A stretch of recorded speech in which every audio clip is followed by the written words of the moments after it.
ಅಂತಾರಾಷ್ಟ್ರೀಯ ಮಹಿಳಾ ದಿನಾಚರಣೆ ಪ್ರಯುಕ್ತ ಸೂಲಗಿತ್ತಿ ತಿಮ್ಮಕ್ಕಗೆ ಸನ್ಮಾನ.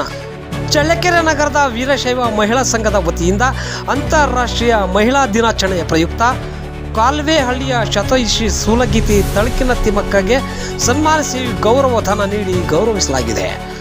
ಸಂಸ್ಕೃತಿ ಮತ್ತು ಸಂಪ್ರದಾಯಗಳ ಉಳಿವಿನಲ್ಲಿ ಮಹಿಳೆಯರ ಪಾತ್ರ ಎಂಬ ವಿಷಯವಾಗಿ ವಿಶೇಷ ಉಪನ್ಯಾಸ ನೀಡಿ ಮಾತನಾಡಿದ ನಿರ್ದೇಶಕಿ ಗೀತಾ ಪ್ರಕಾಶ್, ಭಾರತೀಯ ಸನಾತನ ಪರಂಪರೆಯ ಸಂಸ್ಕೃತಿ ಮತ್ತು ವಿಶಿಷ್ಟ ಸಂಪ್ರದಾಯಗಳನ್ನು ಮಹಿಳೆಯರು ಪ್ರತಿನಿತ್ಯ ತಮ್ಮ ದೈನಂದಿನ ಜೀವನದಲ್ಲಿ ಆಚರಣೆಗೆ ತರುವ ಮೂಲಕ ಅವುಗಳನ್ನು ಉಳಿಸಿ ಅದನ್ನು ಮುಂದಿನ ಪೀಳಿಗೆಗೆ ತಲುಪಿಸಬೇಕು.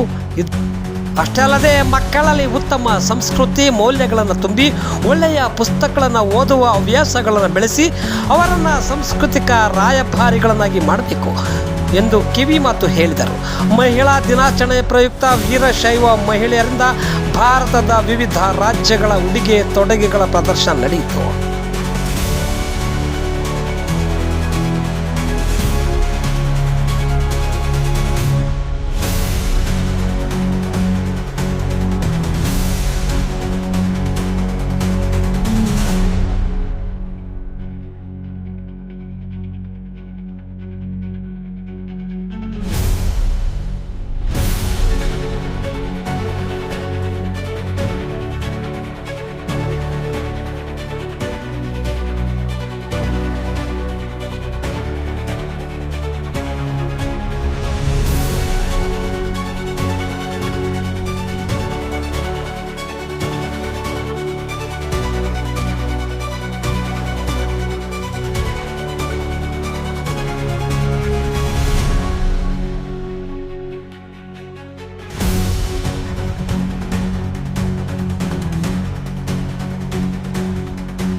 ಇದೇ ಸಂಸ್ಕಾರ ಅಂತ ಮಾಡ್ತಾ ಇದ್ದೀರೋ ಯಾವುದನ್ನು ಕೂಡ ನಾವು ಬೇರೆ ಯಾವ ದೇಶದಲ್ಲೂ ಕೂಡ ನೋಡ್ಲಿಕ್ಕೆ ಸಾಧ್ಯತೆ ಇಲ್ಲ. ಈ ಥರದ್ದು ಯಾವುದನ್ನು ಈಗ ನಮ್ಮಲ್ಲಿ ನೋಡಿ ಅನ್ನದಾಸೋಹ ನಡೀತಾ ಇರುತ್ತೆ.